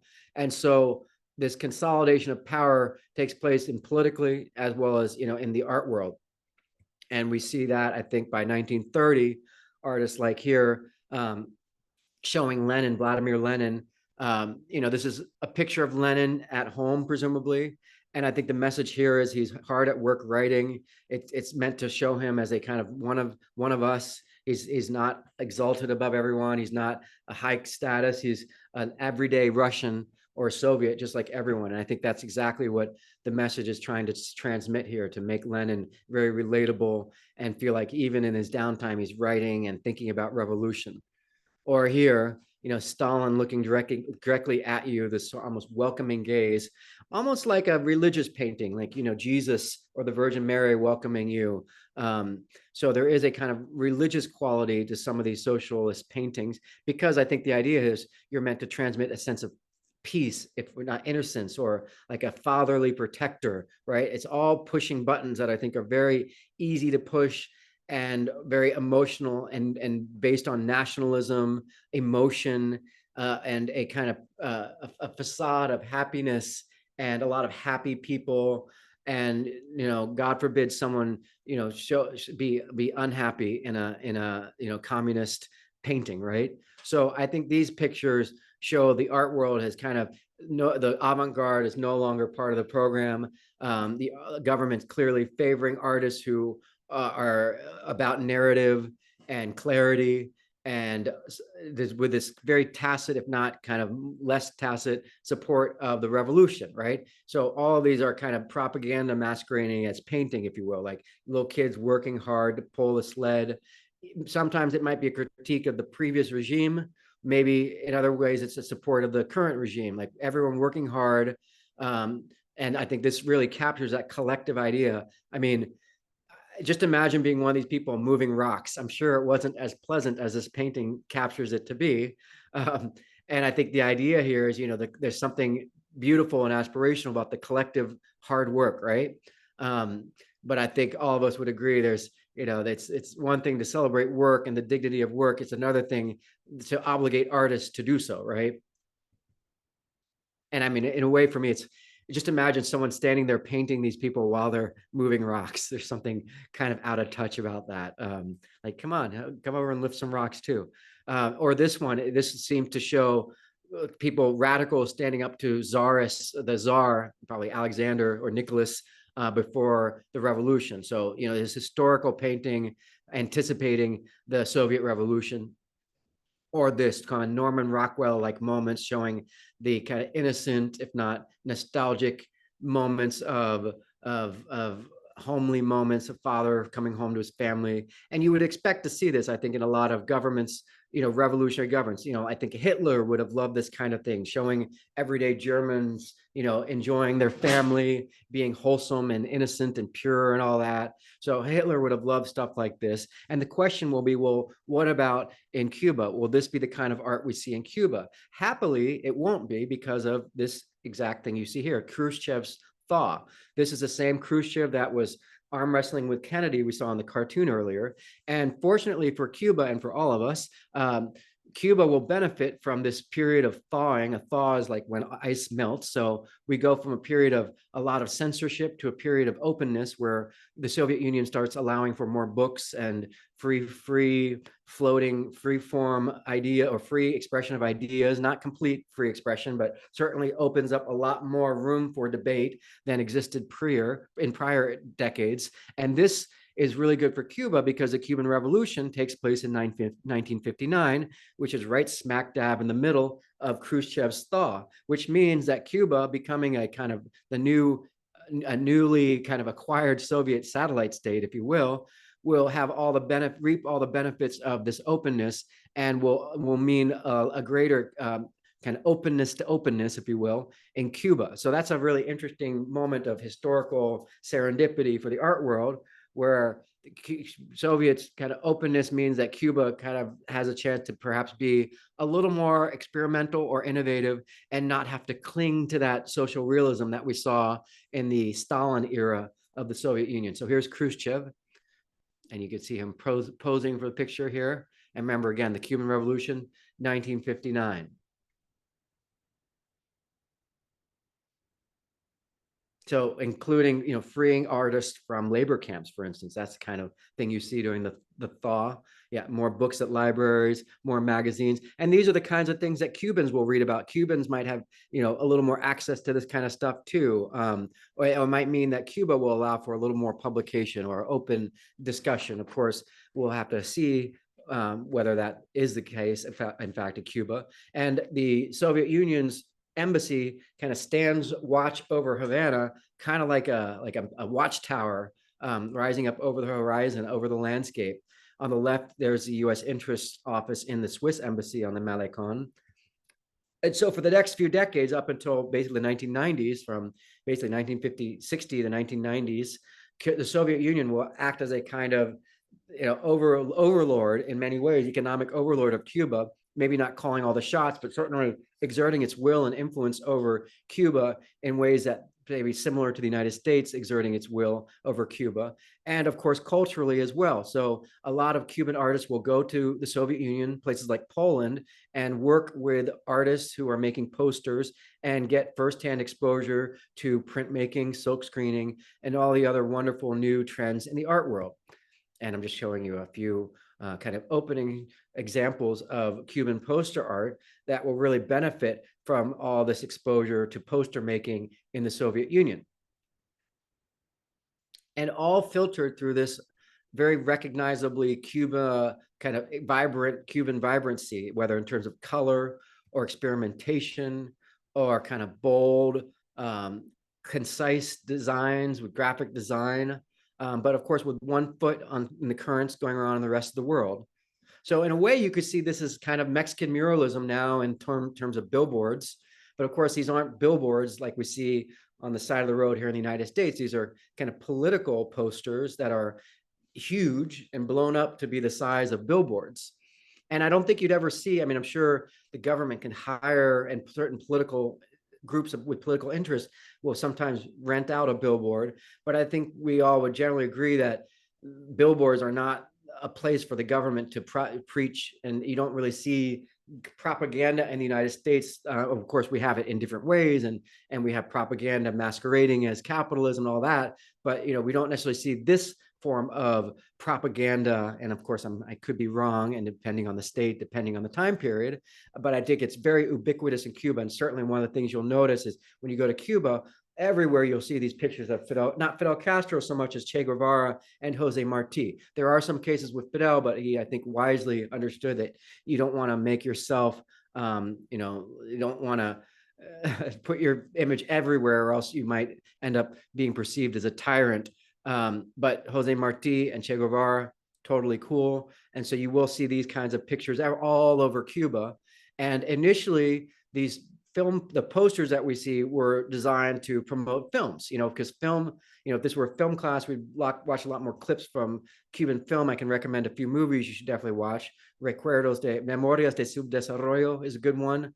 And Fresa y Chocolate. I'll post these up on Canvas. But just understand that in addition to photography, film is really the kind of vocabulary, the main most authoritative form of art in the late 20th century, because it has all that authority of journalism, mechanically captured imagery, and it has a kind of monumentality in scope and scale, and of course narrative subject matter. So it is almost like social realism, perhaps, in film, you could say. And the government can use, of course, television and radio and books and publishing and graphic art to consolidate power in terms of culture. And of course, film plays a big part of that. And these Cuban artists, like you see here, go to Poland, see film posters like these here, or other things, maybe not this one, but other examples that inspire things like this.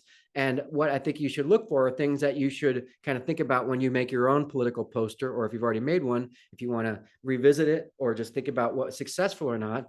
Some of the things that characterize Cuban poster art, I think, are the simplicity, use of color, and a very kind of concise blend of imagery and text to convey a message in a very straightforward, bright, and direct way.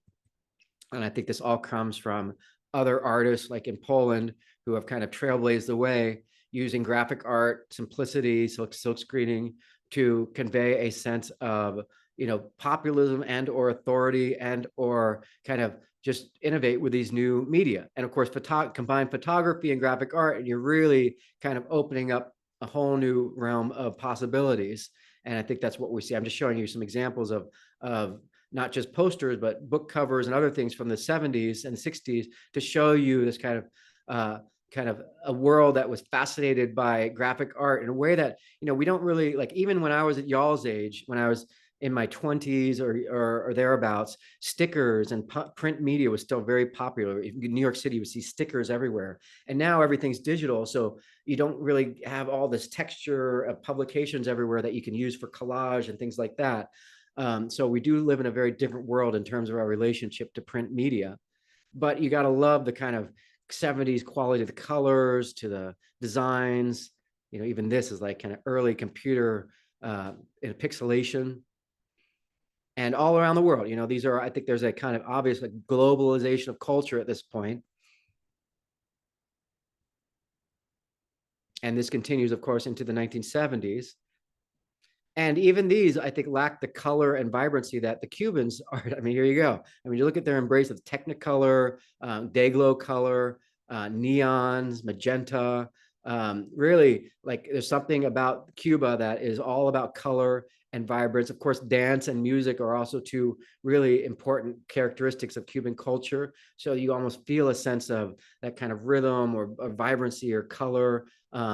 Embrace of just all things, positive. It feels much more, positive and happy, or just something like the default mode in Cuba is bright and sunny and positive, or at least that's what seems to be conveyed by these pictures, these film posters. And it's only a short step to go from film posters to, documentaries and or, posters that address something other than film, which we will see in a moment. Now, you could make posters like these, which I think are, perhaps, authoritative, but are pretty boring in terms of art from an artistic point of view. So Cubans come along and offer a much more exciting, I think, twist on poster making art. So this says, "Yo voy a estudiar para maestro." I'm going to study to become a teacher. So here it's like a kid looking, contemplating their future, almost like this Che Guevara, like looking out in the distance, but instead of the star, now they got a flower. And it's a very, I think, simple but powerful use of text and imagery to convey a message, which I think is pretty well grounded. And it goes to show the government using poster art to create this new man that Che Guevara was talking about, transforming the youth into the next generation of socialist, right? And of course, this very kid in this picture might go on to become an art teacher and train a whole generation of artists. And so we're kind of seeing the beginning of them planting the seeds for the artists that we're going to be looking at the rest of the semester. El tabaco espera tu mano joven. Tobacco is waiting for your young hand. So, getting kids to work in agriculture can be a little tricky depending on the age of the kid, depending on the agriculture. In Guatemala, where I worked with coffee growers, it's a great way for harvesting coffee is a very healthy and safe, dignified way for kids in the summertime to make money and get a livelihood. But if you're forcing kids to work, picking cotton, that's a whole different matter. And tobacco, I don't know too much about, but certainly if you saw a poster where it said, having kids work to harvest sugar, I'd say, well, now you've probably crossed the line, because I know sugar is very, very dangerous and hard and difficult. So perhaps tobacco is not as dangerous for kids, but of course, that's something to remember. Child labor is something that should raise red flags. But in this case, it's probably something that's just maybe encouraging kids to feel a sense of investment and productivity with the country. A little hand holding tobacco, very simple design, but I think very clear. Here it says, "Hacía una zafra mayor." The zafra is a word for the famous sugar harvest that happens once a year. And it's basically investing in greater productivity for sugar. As you guys probably are saying right now, but wait a second, why are you investing in greater sugar productivity? Weren't you trying to, fight a revolution against US, maybe reliance on sugar? And of course, that goes back to the problem with, kicking the habit. It's very hard to kick the habit once you're addicted. So Cuba, another strike against the Cuban government, is, I think, it continues to be over dependent on sugar. And I think you see that in some of these posters: "Cortar hasta la última caña, llueva mucho o llueva poco." It's cut, harvest until the final cane of sugar, whether it rains a lot or it rains a little. So, using posters to encourage people to go out and harvest sugar. And on the right, it says, "Como en Vietnam, tenacidad, organización, disciplina, heroísmo diario en el trabajo." So like in Vietnam, tenacity, organization, discipline, heroism, daily heroism in work. So combining work and revolution, right? And again, this goes back to the focus on the, Che Guevara is off fighting revolutions abroad, Fidel Castro trying to deepen the revolution at home. And part of that is making a country more productive and making people feel proud and happy to work collectively to make the state's job easier, right? Solo la necesaria. I assume this is about using electricity more in a more rational way. Very powerful message and very powerfully conveyed. And likewise on the right, recycling. So, these are all wonderful examples of using imagery and a message to convey, to, enhance society at large.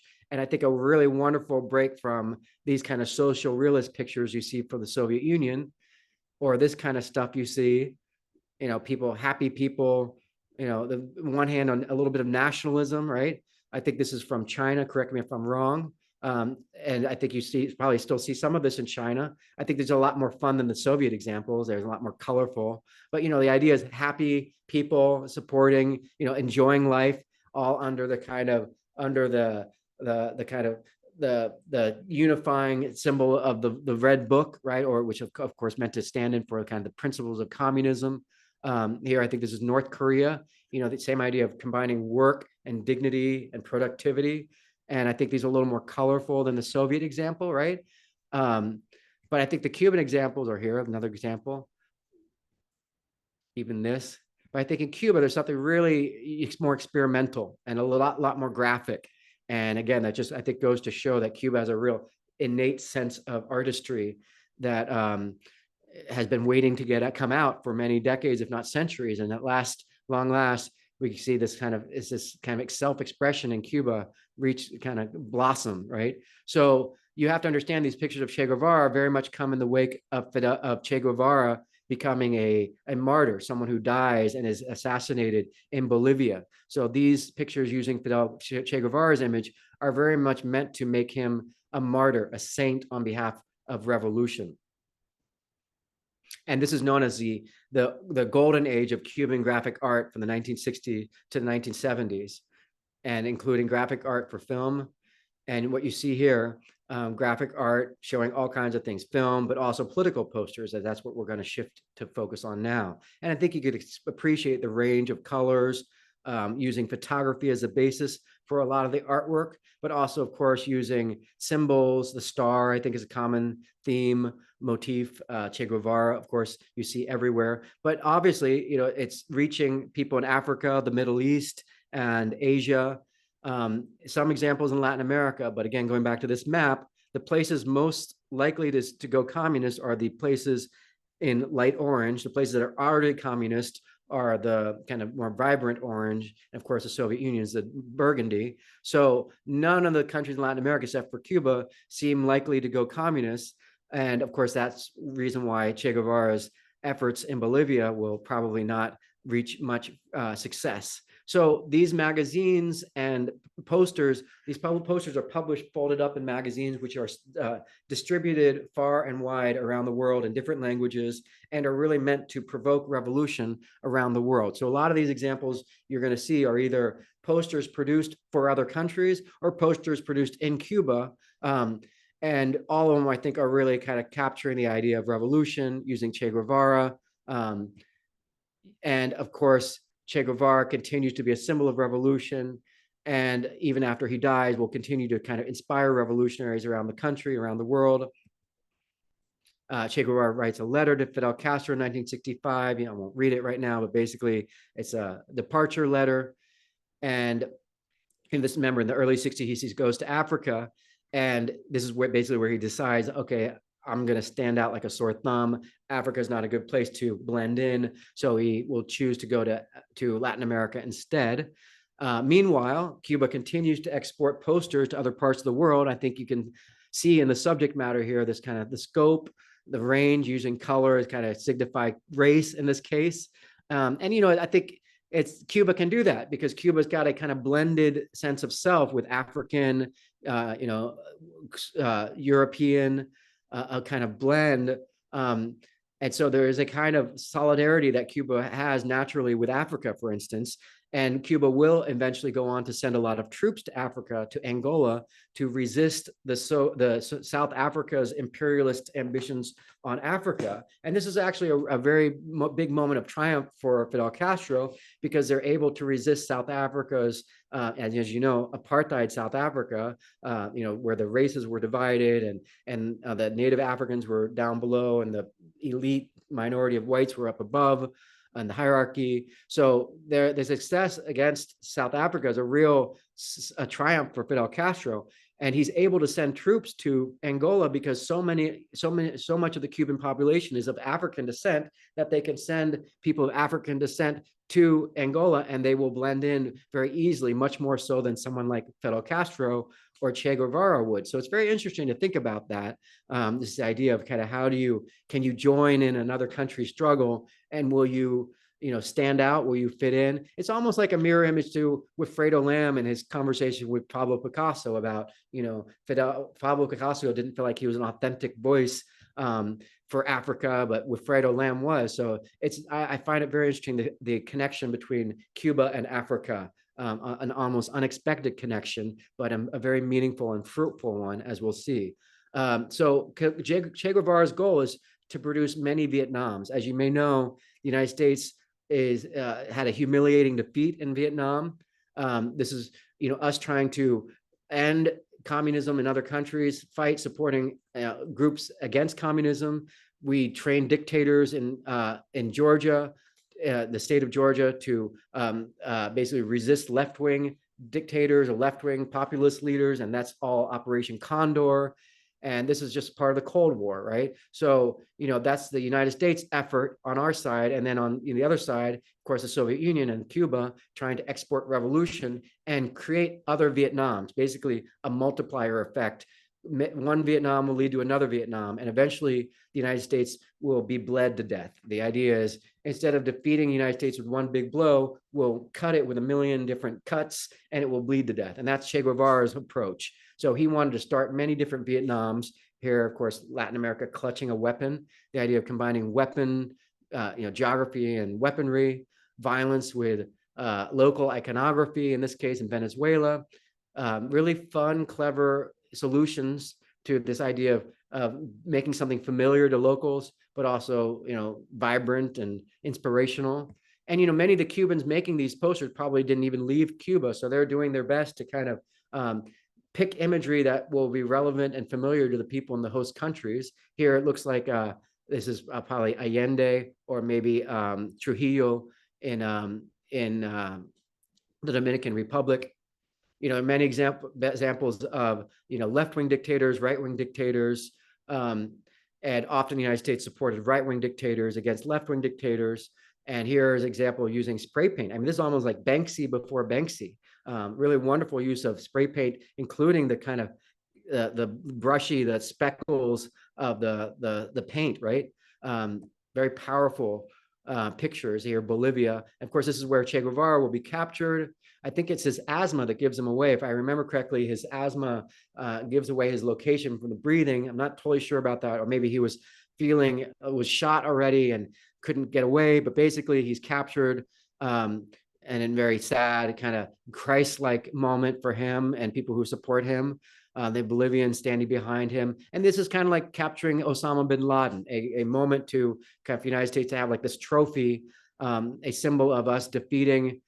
So on one hand, Che Guevara is a powerful symbol of resistance, but now the United States has turned him into a powerful symbol of defeat.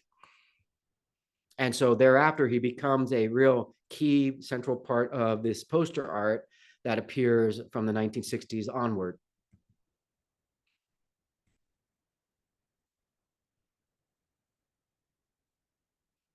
So here are some pictures from Vietnam. And here's the famous pictures of the man being shot. This is a southern Vietnam army official shooting a guerrilla. Famous, this famous picture of a young girl running away from napalm. These are the kinds of pictures that Che Guevara wanted to see, because the United States is losing. The girl does go on to grow up and live a happy life. So, it's not a totally tragic ending, but these are the kinds of pictures that completely turn off a lot of US citizens from the Vietnam War. And so that's why Che Guevara wanted many more Vietnam, because these kinds of pictures, just like when the United States left Afghanistan, it maybe sent the signal to the Soviet Union that we're not as maybe committed to other countries as we pretended to be or said we were, and throwing helicopters off of aircraft carriers is exactly the kind of thing that says to the rest of the world the United States is losing. And so that's really Che Guevara's goal, right? And so all these posters are meant to kind of sow the seeds of revolution in other countries, or show solidarity with other movements, communist movements, like in Vietnam and other places. And I think these are very powerful. They're very, combining local imagery with timeless imagery, appealing maybe more the masculine, feminine, nationalistic, children versus adults. Like what's going on here? Maybe let me give you guys a moment to start interpreting some of this stuff. I'm trying to get through a lot more stuff, but we might end up cutting it a little short here. What do you see? What's going on in this picture here?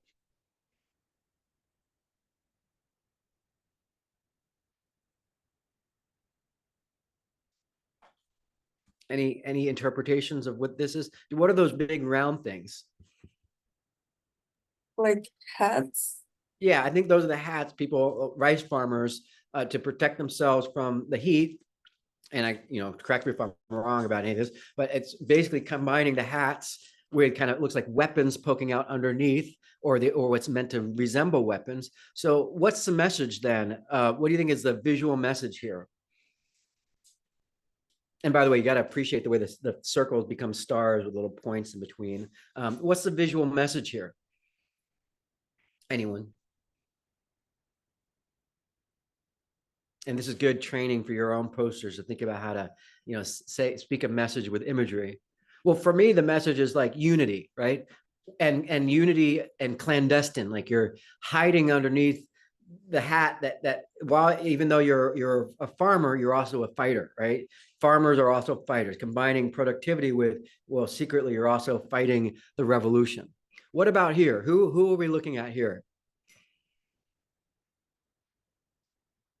Someone says yes, Nixon, and I'm not related, just so you know. Yes, this is Nixon, and I definitely Nixon. When I was growing up, when I told people my last name was Nixon, a lot of people were like, "Oh my God, you're not related to him, are you?" It's almost similar to maybe Trump, the kind of real kind of animus against Nixon. In his case, particularly because he left office in disgrace. And in this particular case, because he's seen as someone who was kind of I guess Donald Trump to Joe Biden, kind of someone who's kind of a new phase of of war, or a new phase of foreign policy that's at odds with a lot of the country, right? So what is the message here, and how does the artist convey the message here? Like, is Nixon a good guy? And what makes him not a good guy? Like, what's the basis for his being bad here? Or how do they transmit his badness to us?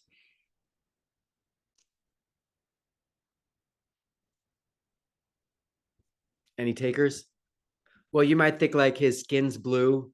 Maybe it's the color is meant to kind of make him inhuman. The eyes are red, right? So maybe like he's drug addled or something. But I think particularly the powerful part is using the photograph of people, in his head. It's almost like he's thinking about killing people. And I think that's the idea here, is that Nixon is meant to be just like a bloodthirsty, warmongering kind of monster. And I think that's pretty clearly conveyed, very simply conveyed using color and photography.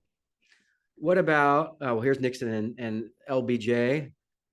And here is a very Dr. Strangelove like moment, riding on top of a B-52 bomber and dropping bombs in northern in Cambodia, violating what he said was the rules of engagement, which was just bombing Vietnam. Or here, him portraying Nixon as a Gorgon. So, Nixon clearly is like the antithesis to Che Guevara. And here it looks like these are some more posters this is all from the golden age of posters from Asia, right? So I love these. It's definitely something wonderful to compare, like how Cubans interpret quote unquote Asia versus quote unquote Latin America versus quote unquote Africa. So here are some Middle Eastern examples, for instance. And now you must keep in mind, not many of these countries went communist. So, these posters, for one reason or another, kind of didn't ultimately weren't the straw that broke the camel's back, and yet are so interesting. It's just from an artistic point of view to see how they're combining kind of even the colors. I mean, the colors, I don't know why orange and yellow are the color of the Middle East, maybe the desert, but there's something where they're very reducing their palette for a specific area. Whereas, for Asia, it seems like there's more pastels or like softer colors. In the Middle East, it's like orange and red and saffron. Even here, combining violence. And in Africa, like I said, there is a really wonderful achievement with the Cubans blocking South Africa's imperialism on the rest of Africa, which you could see here, of course, with South Africa being its own kind of danger to its own people with, apartheid, very similar to segregation, but I think, on steroids, and, perhaps different because we're in Africa versus a colony. But of course, the idea of segregating people, I think, is very detestable to all of us. And South Africa wanted to dominate the South to preserve its own kind of sovereign, or preserve its own state of status quo. And Angola is up there north. And this is a moment where the Cuban government sends troops to Angola to help Angola, and will eventually lead to a peace settlement. And the terms of the peace settlement are basically South Africa wants to save face, Cuba wants to save face, the United States wants to save face, and of course, Angola wants to save its own country's, political territory. So because Cuba sends troops in, Cuba is able to basically say, okay, here's the deal. We'll leave, and in exchange, South Africa leaves. And that ends up being the deal. So because Cuba got involved, it was able to dictate the terms of surrender, basically meaning that the Soviet Union, I'm sorry, South Africa backed out of Angola, and Angola is left to its own sort of sovereignty. So that's a good thing. That's a win. And I think people in Angola today are very grateful to Cuba for showing its support for Angola. You can see that here in the poster. And I think so for me, what's so interesting is this is a chance for almost, in a way, for like kind of the descendants of former slaves to have a chance to go back to Africa and fight against South Africa, which is the very racist country, and it ended up succeeding. So I think it's a very glorious moment for Cuba and for Fidel Castro and or for the people of African descent in Cuba to be able to go to a country and show support and win, and win against an adversary who deserves to lose, which is, of course, South Africa. So these posters, I think, are, these are a success. These are the posters that really led to a success story in Africa. And of course, it's not just in Africa. There's also examples of posters made to show support with the Black Power movement in the United States, which I think you see here. This is a wonderful example. I don't know if you know about the Black Panther movement or the Black Power movement in 1970s. It's not really a thing anymore, but it certainly was back then. And so I think you can appreciate that, Cuba tries to be a little bit of a gadfly in Cuba as well, in the United States, as well as other countries around the world. So now, before we end class, I just want to point out, I've mentioned a few strikes against the Cuban government, but keep in mind that, these are the big changes that are ushered in immediately after the revolution. The land is now nationalized. So that upsets the United States, because the United States owned a lot of the land in Cuba. And maybe even some of the farmers in Cuba are disappointed because they don't get to own their own land. But I think you have to definitely see it as a net positive for Cuba to have control over its own country's landscape versus Coca-Cola.